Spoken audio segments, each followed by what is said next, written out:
É com muita alegria, queria chamar cooperador Alan Patrick. Chique, né, irmãos? Alan Patrick, nome de artista, é artista de Jesus, né, Alan? É obreiro do Senhor, vaso que Deus tem confirmado aos nossos corações para nos trazer uma palavra nessa noite. O Alan também tem nos ajudado aí juntamente com o professor Kleber, os demais professores, Rogério, Elisa, tem nos ajudado aí também na escola bíblica dominical. E eu louvo a Deus, porque a gente ora e Deus está enviando, né, irmãos? Está capacitando, é Ele que faz.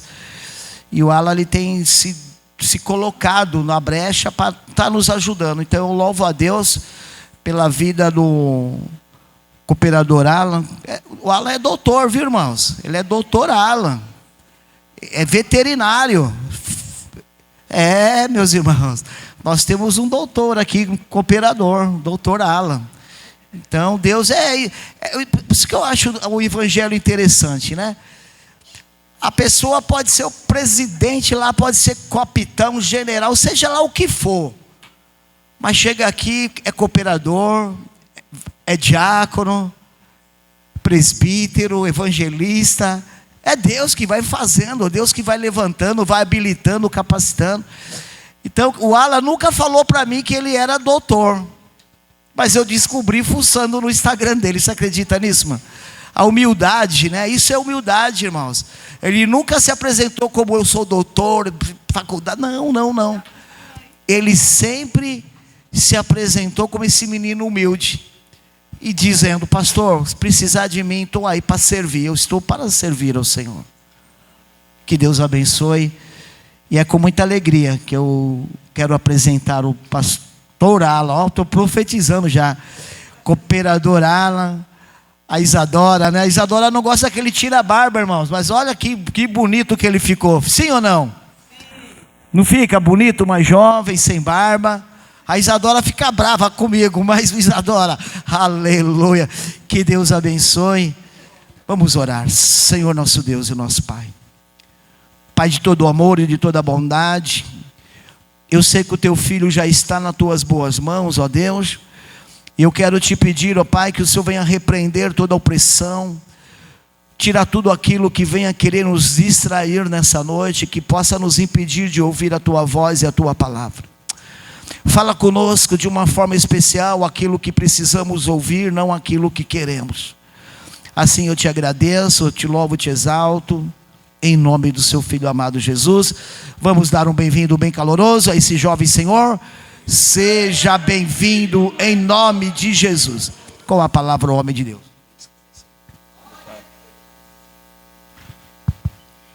Cumprimento os irmãos com a paz do Senhor.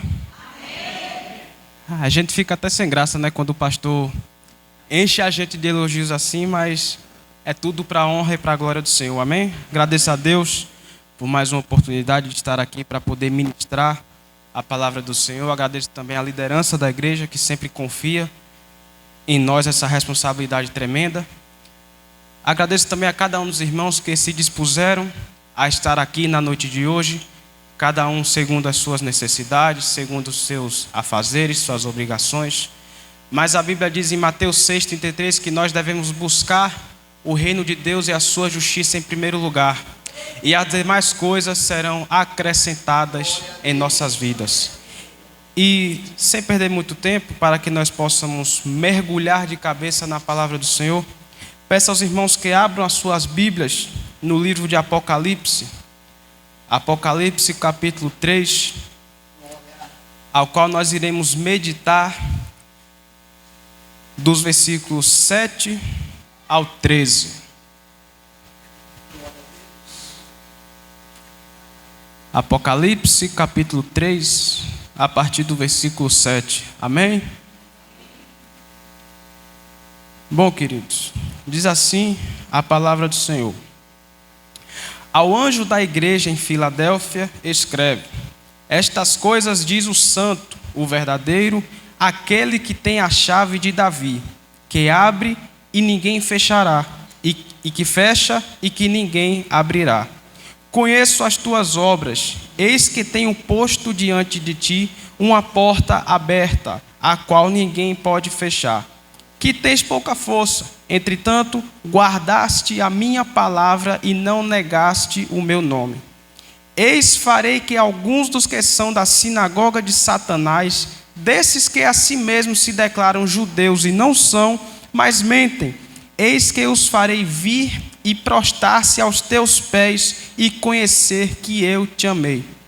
Porque guardaste a palavra da minha perseverança, também eu te guardarei da hora da provação que há de vir sobre o mundo inteiro, para experimentar os que habitam sobre a terra. Peço aos irmãos que guardem com carinho o versículo 11. Venho sem demora, conserva o que tens, para que ninguém tome a sua coroa. Ao vencedor falo-ei coluna do santuário do meu Deus, e daí jamais sairá. Gravei também sobre ele o nome do meu Deus, o nome da cidade do meu Deus, a nova Jerusalém, que desce do céu, vinda da parte do meu Deus, e o meu novo nome. Quem tem ouvidos, ouça o que o Espírito diz às igrejas. Amém? Os irmãos podem se assentar, glorificando ao nome do Senhor. Irmãos, antes de aprofundar na mensagem, é importante que nós vemos na noite de hoje quebrar uma espécie de tabu que paira, que ronda sobre o livro de Apocalipse. Por quê? Porque na visão mundana, e isso é muito comum de se observar, as pessoas tendem a confundir o nome Apocalipse como sendo o fim de todas as coisas. As pessoas acham que Apocalipse nada mais é do que a destruição das coisas que estão hoje aqui na terra. Fato esse que foi muito corroborado com o filme 2012. Não sei se algum dos irmãos já chegou a assistir esse filme, mas é uma obra cinematográfica que, em teses gerais, acaba retratando ali como seria o fictício, naquele modo de falar, fim dos tempos.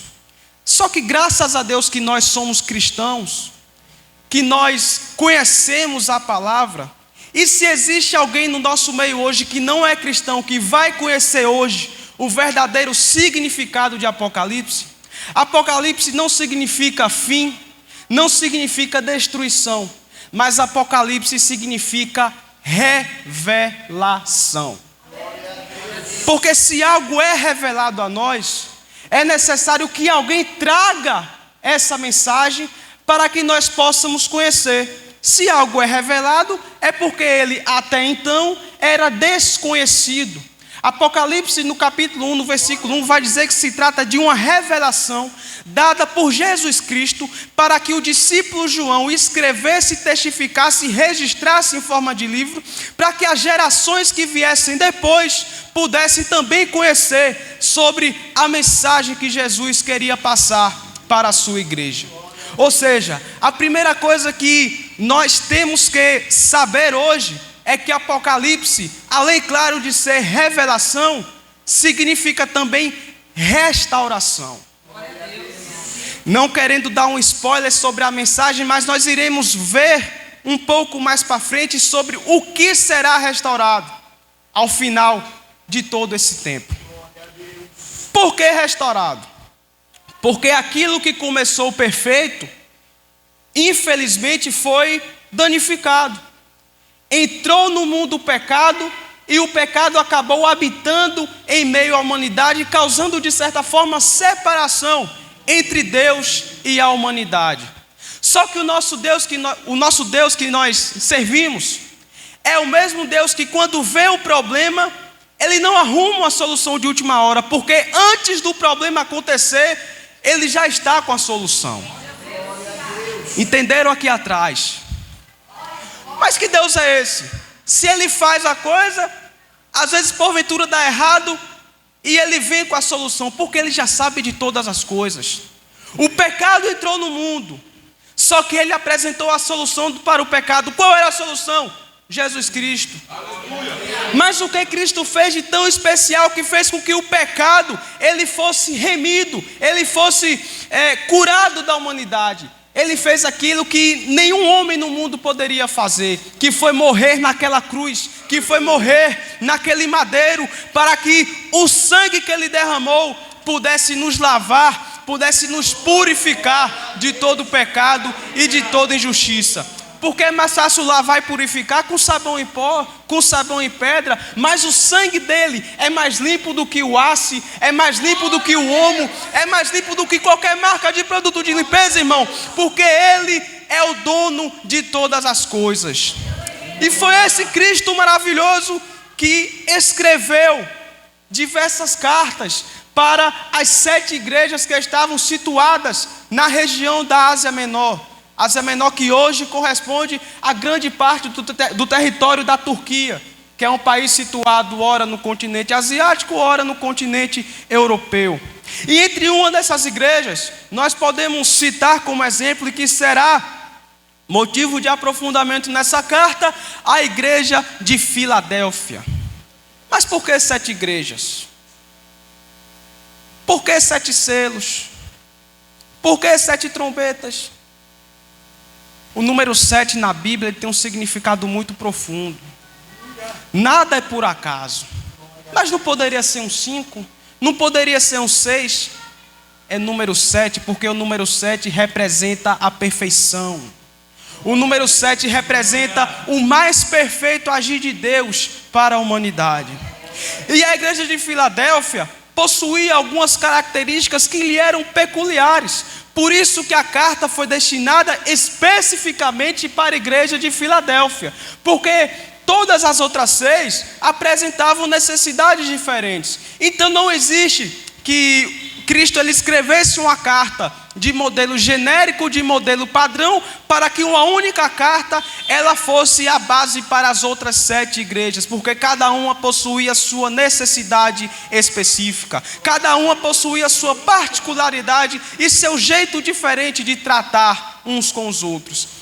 Só que existiam, apesar dessas diferenças, a igreja de Filadélfia, ela se parecia muito com a igreja de Esmirna. Mas por quê, irmãos? Porque foram as 2 únicas igrejas que Jesus Cristo ele não criticou, que Jesus Cristo ele não foi mais incisivo em sua mensagem. Porque se nós formos parar para ler todas as outras 5, sempre vai haver um versículo falando: tenho porém contra ti, tenho porém contra ti, tenho porém contra ti. Ou seja, algo estava errado. O que não necessariamente quer dizer que, se Cristo não criticou, então está tudo perfeito. Até porque sempre existem coisas que podem ser melhoradas. Então, a igreja de Filadélfia possuía também como característica específica dela, que era uma igreja subjugada. Era uma igreja fraca. Mas como é que algo fraco pode prosperar? Como é que algo fraco pode receber elogios de Deus? Porque a força da igreja de Filadélfia, ela não estava depositada nos homens, não estava depositada na sociedade que estava ali naquele momento, mas a força daquela igreja era reconhecida por quem tinha autoridade para reconhecer que era Jesus Cristo. Ou seja, era uma igreja que aos olhos dos homens era fraca, era pequenininha, talvez não servia de nada. Só que Cristo viu naquela igreja o que ninguém mais havia visto. Cristo viu naquela igreja perseverança. Cristo viu naquela igreja algo diferente das outras. Porque podemos citar, por exemplo, Laodiceia, que era uma cidade muito mais rica, muito mais renomada, só que era uma igreja que era tão morna espiritualmente que Cristo estava ao ponto de vomitar a igreja de Laodiceia da boca. Só que a igreja de Filadélfia não. Era uma igreja fraca para os homens, só que para Deus era uma igreja perseverante. E como estamos falando de uma carta, precisamos falar sobre quem escreveu aquela carta. Quem escreveu a carta foi João? Não. João foi apenas o instrumento escolhido para que a carta fosse endereçada. Porque o autor foi Jesus Cristo. Mas quem é Jesus Cristo? Nós podemos citar vários adjetivos para poder caracterizar o nosso mestre. Podemos caracterizá-lo como santo. Por que santo? Porque ninguém é mais santo do que ele. Podemos caracterizá-lo como também verdadeiro. Mas por que verdadeiro? Porque no mundo existem vários deuses. Só que nenhum deles é verdadeiro igual a Jesus. Percebam que eu não uso a expressão tão verdadeiro quanto, porque não existe igualdade. Porque Cristo, Ele é superior a todos os outros. Jesus é também aquele que conhece a cada um de nós. Conhece o nosso íntimo.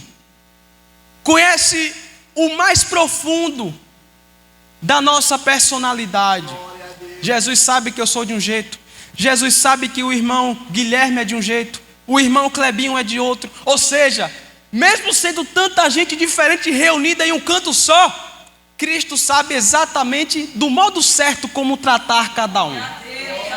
Isso é maravilhoso, irmãos. Isso é magnífico, isso é perfeito. Nem os médicos, com todo o conhecimento que eles têm, eles possuem essa capacidade. Mas Cristo não. Por quê? Porque Cristo é o Rei dos Reis. Cristo é o médico dos médicos. Por quê? Porque é Ele que faz, por exemplo, o paralítico andar. Ele é aquele que faz o cego de nascença enxergar. Ele é aquele que faz também aquele endemoniado que ninguém chega perto, só a presença dele faz com que os demônios saiam e se precipitem nos porcos. Eita! Cristo é maravilhoso. E Cristo é também aquele que age de maneira inversa da lógica. Porque se nós pararmos para pensar, qual é o que tem mais probabilidade de ser escolhido? Aquele que é o mais inteligente? Aquele que tem uma formação? Aquele que tem um diploma? Aquele que fala mais bonito? Aquele que é do movimento, que agita? Ou aquele que é mais quietinho na dele? Aquele que é mais discreto? Se formos usar pela lógica humana, claro que vai escolher aquele que fala melhor, aquele que tem mais seguidores, aquele que é mais midiático, aquele que traz mais status, que traz mais privilégio. Só que Jesus, irmão, só que Deus, Ele não olha segundo a aparência do homem. E nós temos vários exemplos na Bíblia que podem corroborar com o que foi dito agora há pouco. Por exemplo, Davi. Davi era o mais novo dos seus irmãos. Talvez o menorzinho. Só que Davi, ele foi escolhido para ser rei de Israel. Não os seus irmãos, que eram acostumados a lutar no exército, a estar em batalhas, que eram talvez mais fortes. Deus escolheu aquele que era o pequenininho, que ninguém dava muito valor. Podemos citar também o exemplo de Moisés. Moisés que tinha uma língua pesada, mas não é pesada no sentido de, ele fala com línguas de fogo, era pesada no sentido de, às vezes, ter dificuldade para poder falar. E Deus escolheu Moisés. Não, mas escolhe o outro lá. É Moisés, que vai tirar o povo do Egito e conduzir rumo à libertação.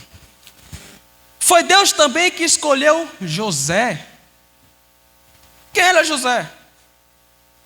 O mais novo dos seus irmãos.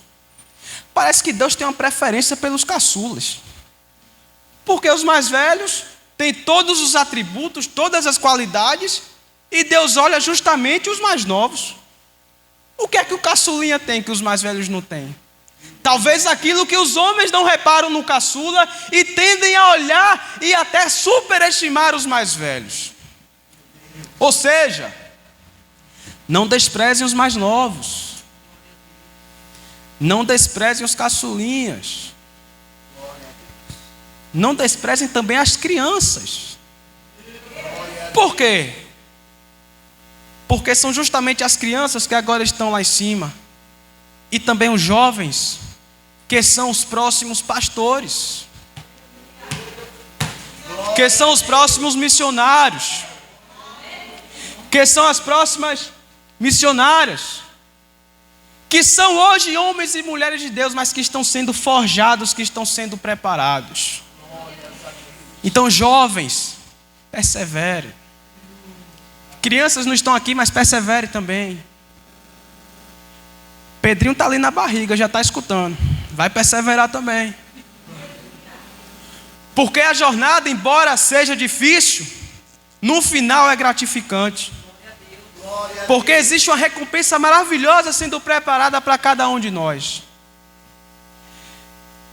E eu falei também que a igreja de Filadélfia era uma igreja que possuía pouca força. Mas, irmãos, não confundam pouca força com pouca fé. São coisas diferentes. Não é porque a gente tem pouca força diante da sociedade que a nossa fé ela vai ser pouca também. Pelo contrário, aí que precisa ser alta. Precisa ser inversamente proporcional. Eu sou fraquinho, não tem problema. Posso ser fraco fisicamente, mas a minha fé é aquela fé que move montanhas. É aquela fé que parece que é pequenininha com grão de mostarda, mas que vai se expandindo. É aquela fé que nós pedimos algo com tanto amor no coração, com o coração queimando em adoração a Cristo, que Ele se inclina do seu trono de glória para poder escutar o que o seu filho está clamando. Ou seja, em João 16, versículo 33, ele diz, logo depois de um dos seus discursos, de que tudo aquilo que ele havia falado não era para preocupar os discípulos, mas era para que os discípulos tivessem paz no coração. Por quê? Porque no mundo tereis aflição. No mundo irão passar dificuldade. A jornada cristã não é fácil. Por que não é fácil? Porque se fosse fácil, todo mundo era crente. As igrejas estariam lotadas. As pessoas falariam mais e mais em línguas. Milhares e milhares seriam batizados. Outro exemplo, se ser crente, se ser cristão fosse tão fácil, os nossos irmãos que estão na Nigéria não seriam mortos por causa de sua fé. Porque para eles estaria tudo bem, ser crente está numa boa. E os irmãos lá pagando com a vida. E os irmãos lá com culto de 8, de 10, de 12 horas de duração. Enquanto tem gente que vem para a igreja só para passar 2 horinhas e vem murmurando: ah, hoje eu não vou não. Hoje vai ser aquele irmão que vai pregar, eu não gosto do jeito que o irmão prega. Hoje vai ser aquela pessoa que vai louvar. A irmã é desafinada, pô. A irmã não sabe cantar. E o pastor André na Santa Ceia fica pegando no pé de todo mundo. Não vou não. Irmão, é para exortar, irmão. A gente que está aqui na frente, antes de falar a palavra fala aqui, ó. Antes de vir falar aqui, essa palavrinha já falou comigo desde sexta-feira. Porque quinta a missionária já avisou, ó, talvez você pregue domingo. Amém. Então desde sexta a palavra está, ó. Eu não venho aqui pregar, e nenhum dos irmãos vem aqui pregar, para se parecer melhor do que vocês que estão aí sentados, não. Eu sou pó. Eu sou pequenino. Não só de altura, mas também de todas as coisas. Posso ser fraco, mas como diz Paulo em Filipenses capítulo 4, versículo 13, tudo posso naquele que me fortalece.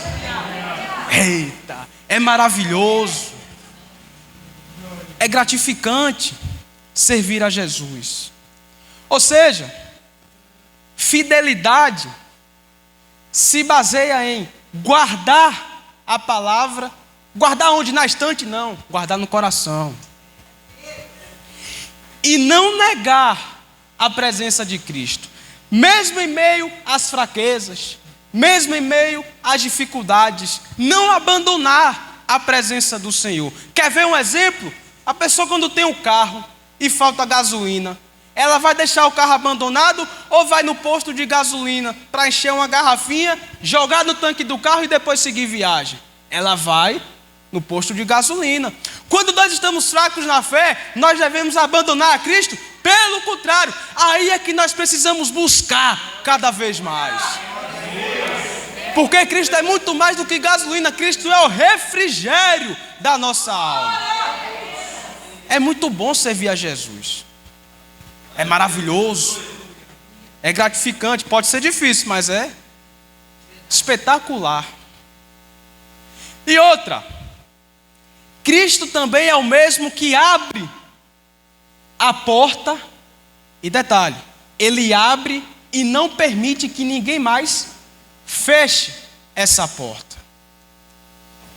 Porque se algo está com a porta fechada em nossa vida, significa que a dificuldade está ali presente, sim ou não? Mas se a dificuldade está presente, quer dizer que nós vamos desistir da nossa caminhada? A dificuldade nos dá o direito de desistir?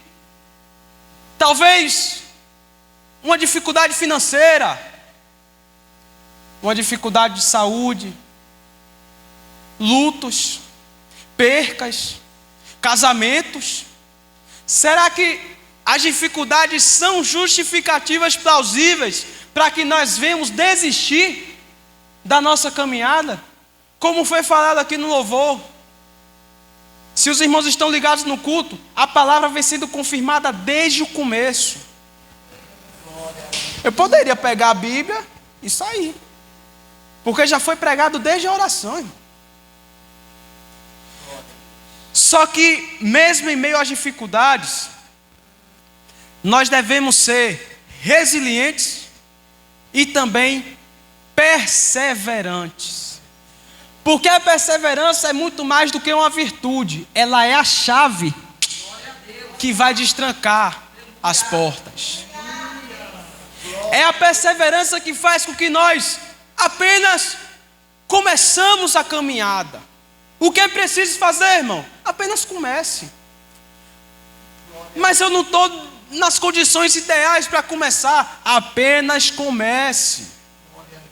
Porque se for esperar juntar tudo para poder começar, ninguém faz nada.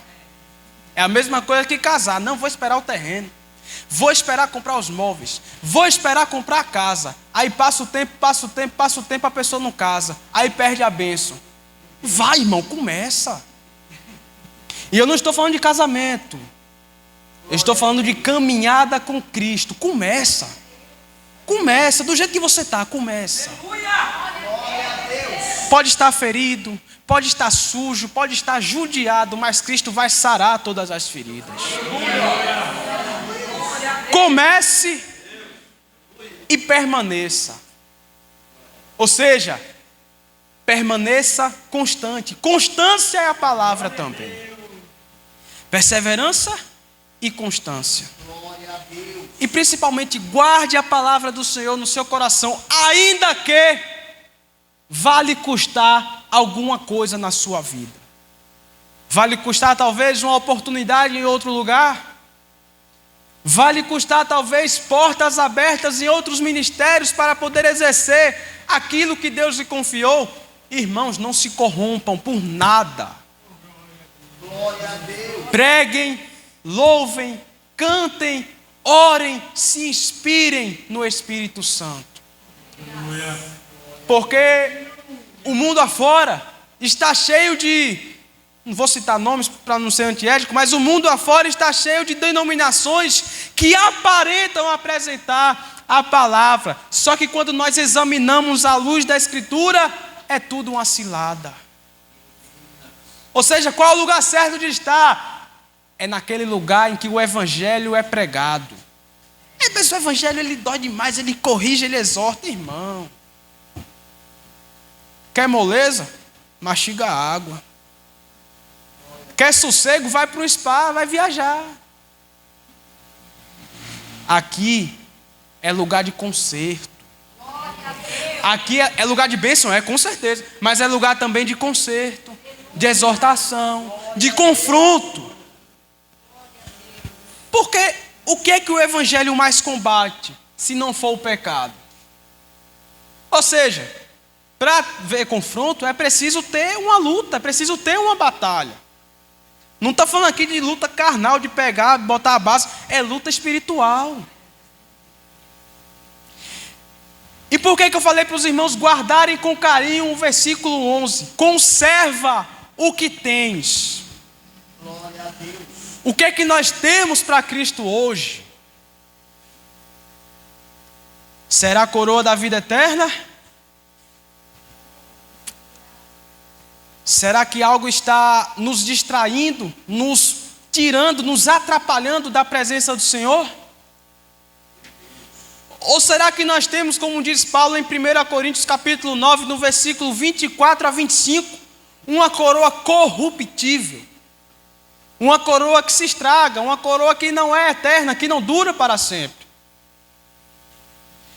Irmãos, é chegado o tempo de parar, para de brincar de evangelho, para de brincar de ser crente. Tem que levar a sério isso aqui, irmãos. As pessoas deram a vida para escrever isso aqui. Leva a sério mais um pouquinho. Não leva a sério as coisas no trabalho. Não leva a sério as coisas na escola também. Leva a sério aqui também. Porque o trabalho depois passa, você arruma um, você arruma outro, escola você muda, vai para uma, vai para outra. Só que eu não conheço nenhum outro livro que tenha o mesmo poder de salvação igual a esse aqui. Se alguém conhecer, pode falar, porque eu não conheço. Então, conservem, irmãos, a presença de Jesus na vida de cada um de nós, para que ninguém tome a sua coroa. Ou seja, a coroa é sua. Você está na posse de algo maravilhoso, algo que nem o ouro compra, algo que nem a prata compra, algo que metal precioso nenhum no mundo tem o poder de comprar, que é a coroa da vida eterna. Irmãos, ela é sua. Não só porque você nasceu com ela, mas porque Cristo lhe concedeu essa coroa. Então faça de tudo para continuar com ela. Glória a Deus. Por quê, irmãos? Porque a recompensa é maravilhosa. Mas quem prometeu a recompensa? Fui eu? Não. Foram os políticos? Também não. Quem prometeu foi aquele que é fiel para cumprir as suas promessas. Quem prometeu é aquele que não é homem para que minta e nem filho do homem para que se arrependa. É aquele que é fiel às suas palavras. É aquele que ainda que se passem os céus, que se passem a terra, que se passem os montes, que se passem tudo, mas as palavras deles nunca irão passar. Fala, Jesus, fala com a sua igreja, Pai. E a recompensa para quem seguir o caminho certinho. Qual a recompensa, irmãos? É ser parte do santuário de Deus. É ser uma coluna. Glória a Deus. Do santuário de Jesus. Mas por que santuário? Por que coluna? Porque quando chegar aquele dia, nós iremos ter uma nova identidade. Quando chegar aquele dia, nós iremos ser parte, ser membros de um reino que está sendo preparado para nós desde a fundação do mundo. Olha que o mundo foi fundado há muito tempo. Então deve ser um reino muito bom para estar sendo preparado até agora. É um reino em que as ruas são de ouro. Eu costumo falar isso com brincadeira, mas é sério. Aqui em Lagarto, quando chove, pelo menos aqui na rua de casa, e minha esposa é prova disso, quando eu vou levar ela para o trabalho, eu saio limpinho de casa, chego lá no trabalho dela, as canelas estão todas sujas de lama. Agora naquela cidade que está sendo preparada para nós, as ruas são de ouro, não vai ter lama. Glória a Deus. Aqui o cara pisa num calçamento lá, vai andar sobre o ouro, irmãos. É maravilhoso. Ao vencedor falo-ei coluna no santuário do meu Deus.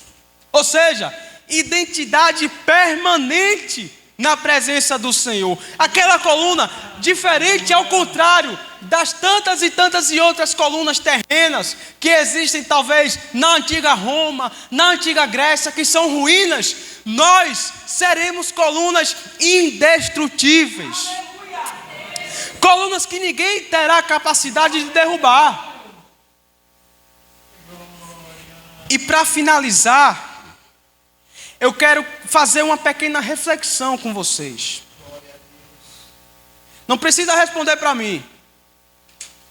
Mas em Apocalipse capítulo 21, dos versículos 1 ao 4, diz em outras palavras que haverá um novo céu, haverá uma nova terra, será um lugar também que não haverá mais dor, será um lugar que não haverá mais luto, será um lugar que não haverá mais pranto, será um lugar também em que não serão construídos, porque não vai precisar sepulcros, nem cemitérios, porque aqueles que estarão lá viverão para sempre.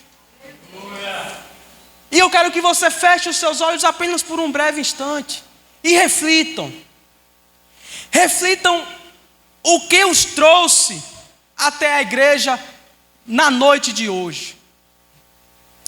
Será que foi a situação difícil em casa? Será que foi o casamento que está arruinado? Será que foi também motivo de saúde? Motivo de doença? Será que foi talvez o luto de perder alguém querido, de perder alguém amado? Reflita, irmãos, o que os trouxe aqui, o que nos faz estar aqui hoje, independente da sua situação, independentemente do seu problema, irmãos. No altar está aquele que tem a solução para tudo. No altar está aquele que nos prometeu voltar e buscar a sua igreja. O dono dessa igreja é aquele que muito em breve virá nos buscar. A Bíblia diz que a volta do Senhor será como a vinda do ladrão. Que é isso, irmão? Quer dizer que Cristo é ladrão? Não, irmãos. Eu estou dizendo que quando Cristo voltar, nós não sabemos o dia em que Ele vai voltar. Até porque se o ladrão invade a nossa casa e ele avisar, a gente vai estar preparado. Pode vir. Mas Cristo não. Ele não avisa quando Ele vai voltar, Ele só vem. E a incerteza, presta atenção, não a incerteza que Ele vai voltar, mas a incerteza do dia, da hora, do minuto e do segundo que Ele vai voltar, nos obriga, não é aconselhar, nos obriga a estar preparados.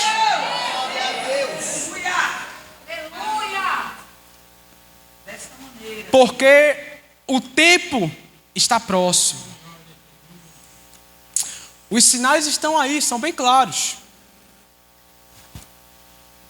Só que, como foi lido aqui na palavra oficial, o sofrimento do presente não é nada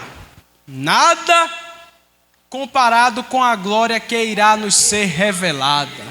Ou seja, está sofrendo hoje, glorifica a Deus por isso. Está passando dificuldade, glorifica. Mas como é que pode a pessoa estar passando dificuldade e glorificar? Porque maior que o perrengue que eu passo é aquele que tem a solução para os problemas. Maior que as dificuldades que nós, como igreja, passamos, é aquele que nos garantiu a promessa. Mas como é que Ele garantiu? Ele deixou aqui na terra o penhor. O que é o penhor, irmãos? É a garantia que Ele vai buscar. Quem é Ele, irmão? É o Espírito Santo. Ou seja, Cristo está preparando o lugar e deixou aqui o Espírito Santo. Quando ele voltar para buscar a sua igreja, o Espírito Santo vai subir. E a Bíblia diz que aqueles que morreram com Cristo ressuscitarão primeiro. Ou seja, o problema é a morte. Olha a solução. Aleluia. É o mesmo que está lá o problema, mas ele apresenta a solução também. Resumindo, não é como começa a nossa caminhada. Não é como nós iniciamos, quando nós damos o pontapé inicial na nossa jornada. Mas é como ela vai terminar. Glória a Deus. Então, continuem perseverando. Ô irmão, estou passando dificuldade, irmão, eu também passo.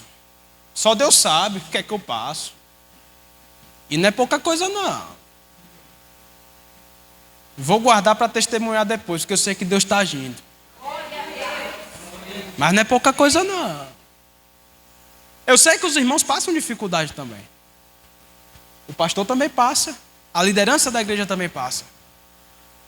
Mas o Deus que nós servimos, Ele é maior do que as dificuldades. Por quê? Porque Ele dá a solução para o problema. Ser cristão não é ter vida fácil.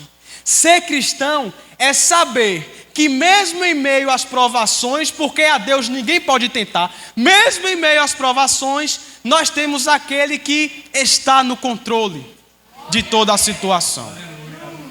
Então, irmãos, permaneçam firmes. Não desistam da caminhada. Porque nós estamos indo para um lugar maravilhoso. Olha, o irmão vai para Paris. Paris é fichinha, perto do que está sendo preparado para nós. Um lugar, de novo, para ficar fixado. Um lugar que não haverá dor. Um lugar que não haverá luto. Um lugar que não haverá choro. Passamos recentemente por uma situação chata. Perdemos uma irmã muito querida. Mas o conforto está na palavra. A irmã não está aqui entre nós hoje. Mas naquele grande dia, irmãos, Clebinho, naquele grande dia, nós nos reencontraremos com a nossa irmã. Hoje nós sofremos. Hoje nós choramos. E aqui não é papo de coach, é papo de evangelho. Mas amanhã, no futuro, nós estaremos felizes, nós estaremos alegres. Porque, de novo, porque nada pode nos separar do amor de Deus. Amém? Peço que os irmãos orem pela minha casa, pela minha vida, pela minha família, minha esposa, minha sogra que está ali, Pedrinho que já vem ao mundo também. E assim, eu agradeço mais uma vez a minha rica e valorosa oportunidade no nome de Jesus. Amém? E perseverem, irmãos. Perseverem, que a caminhada é difícil, mas a recompensa vale a pena. Amém? Deus abençoe a todos. Glória a Deus. Glória a Deus. Graças a Deus, irmãos. Você recebe essa palavra nessa noite? Essa palavra de exortação, para que possamos nos preparar para o que vem por aí.